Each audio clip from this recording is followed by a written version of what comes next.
네, 할렐루야. 오늘은 10월 19일 주일입니다. 오늘 말씀은 입을 지킨 수냄 여인, 이런 제목입니다. 열왕기하 4장 8절에 보면 수냄 여인에 대한 이야기가 나옵니다. 하루는 엘리사가 수냄에 이르렀더니 거기 한 귀한 여인이 그를 간곤하여 음식을 먹게 했으므로 엘리사가 그것을 지날 때마다 음식을 먹으러 그리로 들어갔더라. 이렇게 말씀하고 있습니다. 수냄 여인은 BC 850년경 북왕국 이스라엘의 여호람 왕이 통치하던 시대에 살았던 여인입니다. 그는 부잣집에 결혼해서 부유하게 살았지만 오랫동안 아기를 임신하지 못했습니다. 그러나 하나님의 선지자 엘리사를 수년간 정성으로 섬긴 후에 하나님의 은혜로 기적적으로 아들을 얻게 되었습니다. 그 후 아들이 어느 정도 성장한 후에 갑자기 머리가 아프다고 하면서 죽어버렸습니다. 그녀는 놀랍게도 귀한 아들이 죽었는데도 불구하고 남편에게도 선지자 엘리에게도 엘리사의 사원 기하시에게도 아들이 죽었다고 말하지 않았습니다. 왜 수냄 여인은 절대 입으로 자신의 아들의 죽음을 인정하지 않았을까? 그녀는 엄청난 자제력으로 자신의 입을 지켰습니다.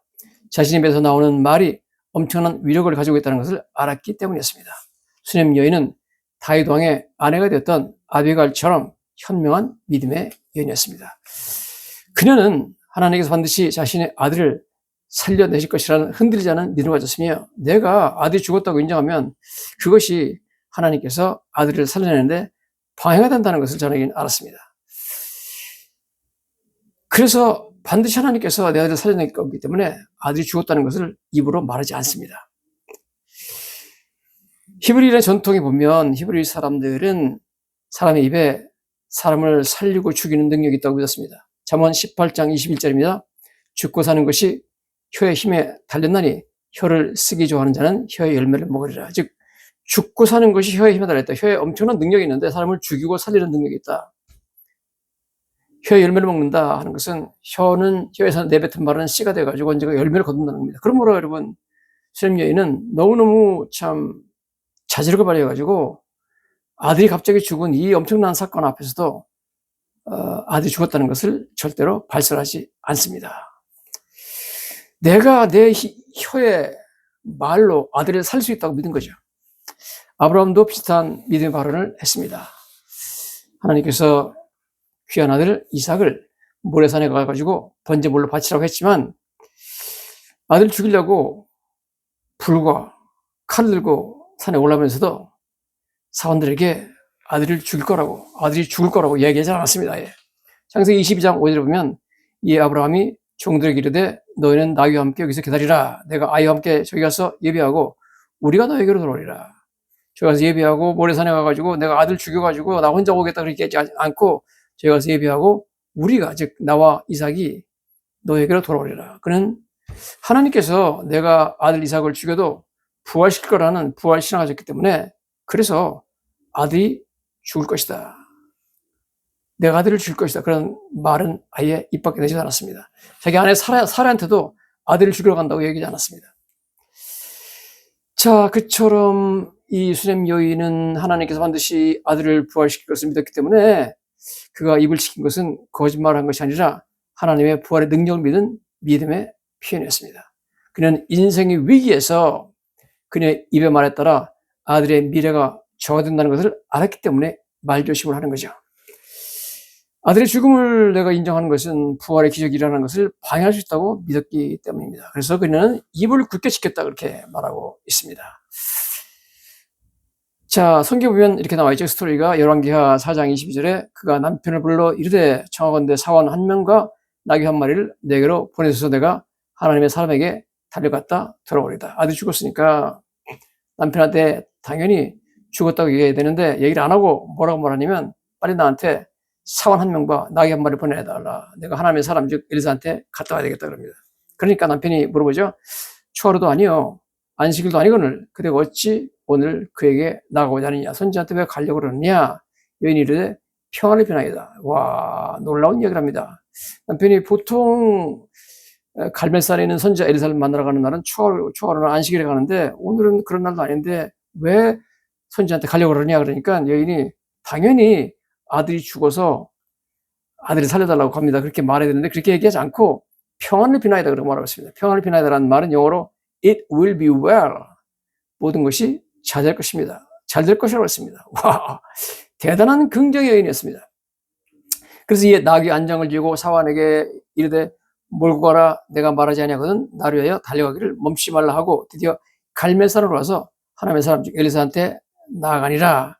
하나님의 사람이 즉 엘리사가 멀리서 보고 자기 사환에 기하시기 이르되 저기 수냄 여인이 또다. 너는 달려가서 그를 맞이해 이르기를 너는 평안하냐? 네 남편이 평안하냐? 아이가 평안하냐? 하라 하였더니 여인이 대답하되 평안하다 하고. 여러분 놀랍습니다. 엘리사가 산꼭대기에서 여인이 올라오는 것을 보고 자기 사환을 보내죠. 기하시가 한테 가가지고 가서 평안을 물어봐라. 그래서 기하시가 물어보죠. 너는 평안하냐? 너 잘 있냐? 내 남편이 평안하냐? 내 남편도 잘 있냐? 아이도 평안하냐? 그러는데 당연히 아이가 죽었다고 해야 되는데 그렇게 얘기하지 않고 뭐라고 그러냐면 여인이 대답하되 평안하다. Everything is okay. 평안하다. 우리는 오케이라는 겁니다. 죽었다고 얘기를 안 합니다, 여러분. 대단한 여인이죠? 엄청난 믿음의 여인이었습니다. 산에 이르러 하나님의 사람에게 나아가서 그 발을 아는지라 기하시가 가까이 와서 그를 물리치고자 하매 하나님의 사람이 이르되 가만두라. 그 영혼이 괴로워하지만은 여호와께서 내게 숨기시고 이르지 아니했다. 그렇게 말합니다. 수냄 여인이 남편에게도 아들이 죽음을 알리지 않는 이유는 남편에게 알리면 남편이 아내가 엘리사한테 찾아가는 것을 말리고 무슨 소리냐 죽었는데 무슨 소리 있느냐 장례식 준비를 하자 그럴 것 같아서 아들을 살리는데 아들 죽음을 알리는 것이 남편한테 알리는 것이 전혀 도움이 안 될 것을 알았기 때문에 그렇습니다. 입을 현명하게 지키는 것은 자신과 타인을 불필요한 스트레스로부터 지켜주는 것입니다. 크라이시스 리서치라고 하는 미국의 위기 연구소라는 게 있습니다. 에벌리하고 미셸이 연구하는 연구소인데 거기 조사 연구에 따르면 disclosing traumatic news can immobilize both teller and hearer 이렇게 말하고 있습니다. 충격적인 뉴스를 전하는 것은 말하는 사람이나 듣는 사람을 전부 다 immobilize, 움직이지 못하게 얼어붙게 만든다는 겁니다. 여러분, 우리가 이 여인이 아들이 죽었다고 인정하는 순간에 듣는 사람이나 말하는 사람 모두 다 얼어붙어가지고 능력을 발휘 못한다는 겁니다. 그래서 그 말을 안 했습니다. 자, 여인이 아들의 시체를 엘리사의 방 침상에 놓고 그리고 선지한테 올라갔죠. 아들이 죽은 그 사연에 대해서 이렇게 말하고 있죠. 열왕기하 4장 21절입니다. 곧 어머니에게로 데려갔더니 낮까지 어머니의 무릎에 앉아있다가 죽은지라. 아들이 죽은 내용이죠. 그 어머니가 올라가서 아들을 하나님의 사람의 침상 위에 두고 문을 닫고 나와서 그렇게 말합니다. 이 여인은 부유한 집안의 여인이었기 때문에 귀하신 선지자 엘리사를 모시기 위해서 담장에다가 엘리사가 따로 쓸 수 있는 방을 하나 만들어줬습니다. 그리고 침대와 책상 같은 걸 마련해놨는데 그 엘리사가 종종 왔다 갔다 하면서 자는 침대 위에다가 죽은 아들의 시체를 올려놔버렸습니다. 자, 사람의 입에서 나오는 말, 특별히 하나님의 성령이 가시는 크리스찬들의 입에서 나오는 말은 사람을 살리고 죽이는 능력, 축복과 저주를 불러오는 능력이 있습니다. 수냄 여인은 인생의 위기에서 입을 지키는 것이 얼마나 중요한가를 보여주는 훌륭한 모범적인 사례가 되는 것입니다. 부모님들은 자신들이 사랑하는 자식이 죽었을 때 형언할 수 없는 충격과 슬픔을 당연히 느끼게 되죠. 수냄 여인은 이러한 슬픔과 감당하기 어려운 충격 속에서도 자신의 감정을 자제하고 엄청난 절제력으로 입을 지킨 결과 아들이 다시 살아나는 기적을 체험하게 됐습니다. 그래서 아들이 살아났죠. 그의 믿음 속에서는 아들이 안 죽었다는 겁니다. 아들이 어떻게 살아나는 과정을 성경의 열왕기하 4장 32절에 이렇게 말하고 있습니다. 엘리사가 집에 들어가 보니 아이가 죽었는지라. 선지자가 가봤더니 아이가 죽었다. 자기 침상에 눕혔는지라 그랬습니다. 들어가서 문을 닫으니 두 사람뿐이라. 죽은 시체하고 자기뿐이라는 거죠. 엘리사가 여호와께 기도하고 아이 위에 올라 엎드려 자기 입을 그의 입에, 자기 눈을 그의 눈에, 자기 손을 그의 손에 대고 그의 몸에 엎드리니 아이의 살이 차차 따뜻해지더라. 죽었던 아이가 살아나가지고 점차 체온이 올라와서 따뜻해졌다는 겁니다.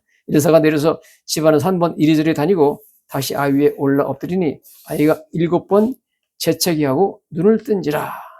엘리사가 게하시를 불러 저 수냄 여인을 불러오라 하니 곧 부름에 여인이 들어가니 엘리사가 이르되 네 아들을 데리고 가라 하니라. 여인이 들어가서 엘리사의 발 앞에서 땅에 엎드려 절하고 아들을 안고 나가니라. 이렇게 그다 성경에 쓰여 있는 스토리입니다. 여러분, 아들이 죽었어요. 침대 갖다 놨습니다. 그리고 나귀 타고 산까지 올라갑니다. 엘리사 만나러. 뭐 산까지 왔다가 엘리사까지 모시고 또 들어오려면 뭐 몇 시간 걸렸죠.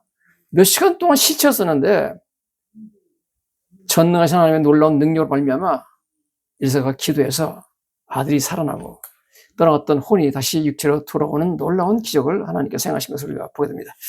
자, 이런 입을 지키는 이러한 위대한 그런 지혜에 대해서 잠언 13장 2절은 이렇게 말하고 있습니다. 사람은 입의 열매로 인하여 복록을 누리거니와 이렇게 말했습니다. From the fruit of their lips, people enjoy good things. 입에서 나오는 그 열매, 입에서 말하는 것이 씨가 되고 그 열매를 받아가지고 열매가 돼가지고 enjoy good things, 좋은 것들을 누리게 된다는 겁니다. 여러분, 입에서 좋은 말이 나가고 긍정적인 말이 나가면 결국은 나중에 좋은 일이 임한다는 거죠. 마음이 괴사한 자는 강포를 당하느니라. But the unfaithful have an appetite for violence. 그래서 말 함부로 하면 violence, 강포를 당한다는 겁니다. 입을 지키는 자는 자기 생명을 보존하나 입술을 크게 벌리는 자에게는 멸망이 온다 그랬습니다. Those who guard their lips preserve their lives. 그래서 입술을 지키는 자는 자기 생명을 지키는 것이고, but those who speak rashly will come to ruin. 그래서 경솔하게 말하는 자는 come to ruin, 망한다는 겁니다. 이 성경 말씀입니다, 여러분. 잠언 4장 23절에도 이렇게 말하죠. 모든 지킬 만한 것 중에 더욱 내 마음을 지키라. 생명의 근원이 이에서 남이니라. 구부러진 말을 내 입에서 버리며 비뚤어진 말을 내 입에서 멀리하라. 구부러진 말, 비뚤어진 말, 부정적인 말을 하지 말라는 거죠. 입에서 건강한 말, 긍정적인 말을 해야 된다는 겁니다. 잠언 15장 1절에도 유순한 대답은 분노를 쉬게 해도 과격한 말은 노를 격동한다. 사람이 말할 때, 대화할 때 가족이나 친구나 누구를 만나줘도 gentle answer, 유순한 대답. 여러분, 말을 할 때 부드러운 말을 해야 됩니다. 말을 너무 세게 하면 안 되죠. 과격한 말, harsh word, 너무 거칠고 세게 말하면 노를 격동한다. 다른 사람 화나게 만든다는 겁니다. 여러분, 그래서 부부싸움하고 뭐 친구들하고 싸우고 동료와 싸우는 모든 것들 여러분 말 때문에 그렇습니다. 말을 젠틀하게 해야 됩니다. 젠틀 앤서를 해야 되고 harsh word를 내 입에서 나가면 안 된다는 거죠. 잠언 21장 23절입니다. 입과 혀를 지키는 자는 자기 영혼을 환난에서 보존하니라. 환난이 닥치는 것도 모두 다 내가 입과 혀를 잘못 사용해서 그렇다는 거죠. 마태복음 12장 36절입니다. 예수님도 그런 말씀합니다. 내가 너에게 이르노니 사람이 무슨 무익한 말은 careless words 이렇게 나와 있죠. 조심하지 않고 하는 말을 말합니다. 조심하지 않고 하는 무익한 말을 하든지 심판날에 이에 대해 심문을 받으리니 내 말로 의롭다함을 받고 내 말로 정죄함을 받으리라. 예수님 말씀입니다. 사람이 무슨 무익한 말, careless word 하든지 심판날에 이에 대해 심문을 받으리라. 여러분, 말을 조심하고 조심해야 됩니다. 말을 조심하지 않고 말하면 결국 하나님께서 심판하시겠다는 거죠. 골로새서 4장 6절입니다. 너희 말을 항상 은혜 가운데서 소금으로 맛을 낸 것 같이. 은혜 가운데서 말할 때 소금으로 맛을 낸 것 같이 하라. 이게 무슨 뜻이냐면 always be with grace as if seasoned with salt 나와 있습니다. 내 말할 때 항상 내 말에 은혜가 있게 하라. 마치 소금으로 양념을 한 것처럼 이렇게 나오죠. as if it is seasoned with salt. 무슨 말이냐면 우리가 음식을 만들 때 소금을 뿌려가지고 양념하잖아요. 그처럼 말할 때 그 말이 은혜의 양념을 쳐야 된다는 겁니다. 항상 내 말에 은혜가 있어야 된다는 거죠. 자, 이런 말들은 너무너무 귀한 말씀이고 제가 계속해서 2부 설교로 계속해서 말씀을 드리고자 합니다.